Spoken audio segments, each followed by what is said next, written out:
La Genèse, chapitre 11. Toute la terre avait une seule langue et les mêmes mots. Comme ils étaient partis de l'Orient, ils trouvèrent une plaine au pays de Shinaër, et ils y habitèrent.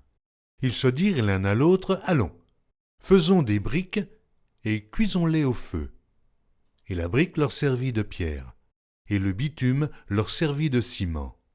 Ils dirent encore, « Allons, bâtissons-nous une ville et une tour dont le sommet touche au ciel, et faisons-nous un nom, afin que nous ne soyons pas dispersés sur la face de toute la terre. » L'Éternel descendit pour voir la ville et la tour que bâtissaient les fils des hommes. Et l'Éternel dit, « Voici, ils forment un seul peuple et ont tous une même langue. Et c'est là ce qu'ils ont entrepris. Maintenant, rien ne les empêcherait de faire tout ce qu'ils auraient projeté. Allons, descendons et là, confondons leur langage, afin qu'ils n'entendent plus la langue les uns des autres. » Et l'Éternel les dispersa loin de là sur la surface de toute la terre. Et ils cessèrent de bâtir la ville. C'est pourquoi on l'appela du nom de Babel, car c'est là que l'Éternel confondit le langage de toute la terre. Et c'est de là que l'Éternel les dispersa sur la face de toute la terre. Voici la postérité de Sem.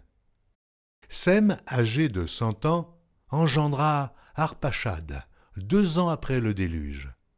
Sem vécut après la naissance d'Arpachad 500 ans, et il engendra des fils et des filles. Arpachad, âgé de 35 ans, engendra Shélach. Arpachad vécut après la naissance de Shélach 403 ans, et il engendra des fils et des filles. Shélach, âgé de 30 ans, engendra Héber. Shélach vécut après la naissance d'Héber 403 ans, et il engendra des fils et des filles. Héber, âgé de 34 ans, engendra Péleg. Héber vécut après la naissance de Péleg 430 ans, et il engendra des fils et des filles. Péleg, âgé de 30 ans, engendra Réhu. Péleg vécut après la naissance de Réhu 209 ans, et il engendra des fils et des filles. Réhu, âgé de 32 ans, engendra Sérug.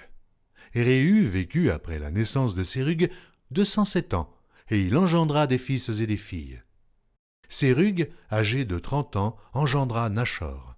Sérug vécut après la naissance de Nachor 200 ans, et il engendra des fils et des filles.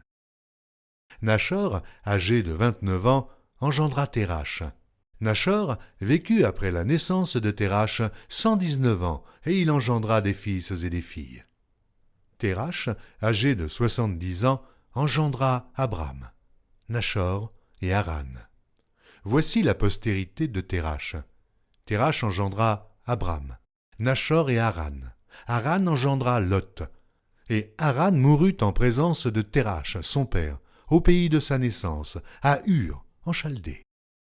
Abram et Nachor prirent des femmes.